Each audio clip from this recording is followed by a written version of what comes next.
would call What About Bob a great movie or a terrible movie, yet it's still an interesting movie to talk about. I've definitely known a lot of people who have enjoyed this film, I've definitely known a lot of people who haven't enjoyed this film, but again, I don't know anyone that loves or hates it, and it all kind of comes around to one thing: what you think of the two lead actors. Not them and their personal lives or anything, just their acting style, which I guess you could argue are very different.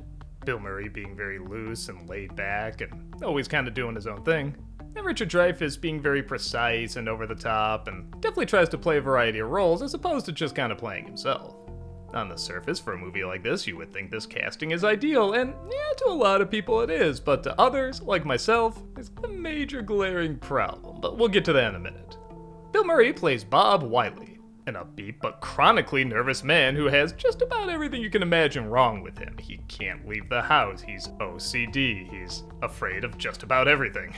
He does, however, make his way to see Dr. Leo Marvin, played by Richard Dreyfuss.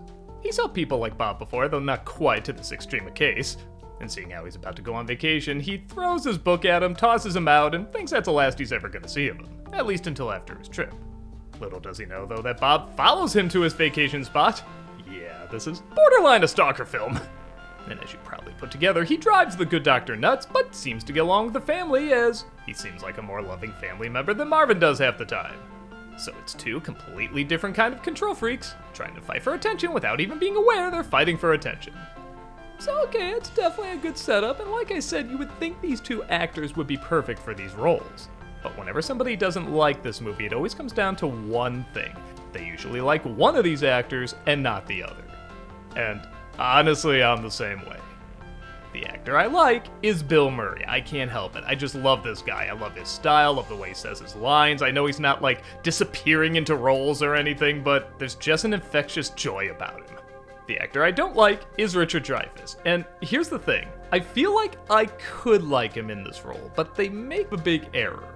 As soon as Bob meets Marvin, he's already too annoyed. There's not much further you can go from here.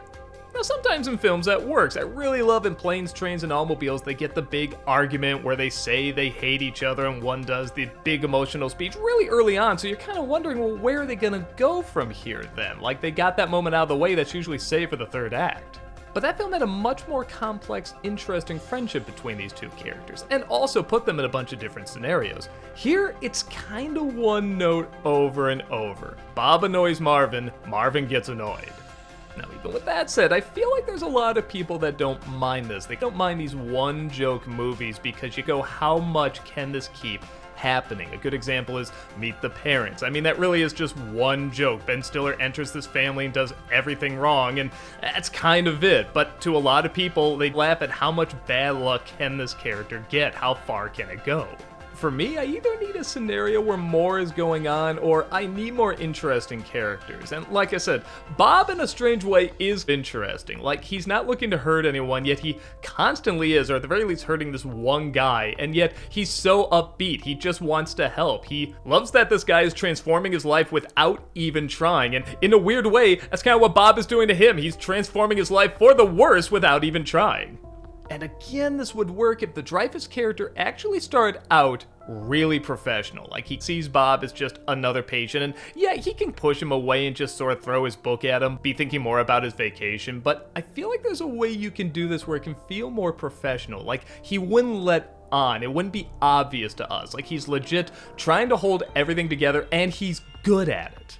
But it's kind of like the issue Stephen King had with Jack Nicholson, The Shining. Like, he's already very clearly showing that he's uncomfortable, and you can't really leave that much room for someone to deteriorate into madness. And to The Shining's credit, I think that was the point, and to this film's credit, I think that's also the point. Like, you see this guy isn't exactly doing the best with his family, and he's got a big ego. There's this news show that's gonna do a story on him, and of course he's obsessing over it. But all I was thinking was, if you got an actor who really scaled this back and played it more subtle, like say Nathan Fielder or Bob Newhart or something like that, I'd be laughing at these moments more because I feel like I'd be discovering something new about these people. Like, oh, this guy seemed really professional at the beginning, but then you see he can be unprofessional and a little selfish and has a big ego, and the comedy would come from discovering twists and turns about this guy you didn't know about originally.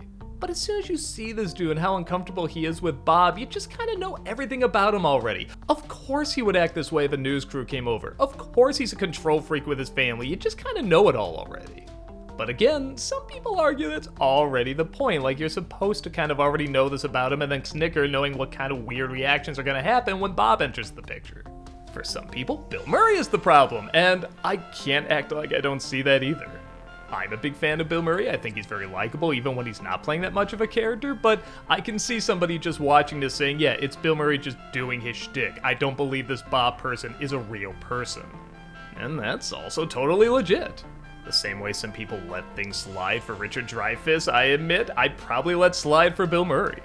I guess a part of me does see how this could be a great dark comedy if it just really committed even more to a professional doctor's life being destroyed, and you gotta question how much was Bob and how much was himself. Like, you're legit really questioning it. You don't just look at this character and be like, oh yeah, he's a control freak, he's gonna get his comeuppance. If this was like some sort of demented A24 comedy, I feel like I could get behind it even more. But as is, it's pretty light. However, I feel like there's a lot of people who don't mind seeing this kind of light. It's a very easy film to figure out at the very beginning. I will admit, I saw this when I was a little kid when it came out, and I absolutely loved it. I love Bill Murray, I love seeing Richard Dreyfuss go really big and over the top and scream and yell, and things just get crazier and bigger, and there's explosions at the end, like how do we get to this point? But as an adult, I would have liked if it started off more subtle and then built more steadily to this. But maybe that's a failing on my part. After all, I am watching a comedy with Bill Murray and Richard Dreyfuss in 1991. I mean, look at this poster. How much subtlety am I really supposed to expect? So yeah, it's a little tricky. I do think this movie has an audience, and there are a lot of things I enjoy about it, but I don't think it quite works, and I'm just constantly thinking about what it could have been. Like I said, it's very easy to figure out early on if this is going to be your type of flick. I mean, even just watching the trailer, you can kind of put it together. I do think there's a lot more that can be done with it, but for many, what they got is more than enough.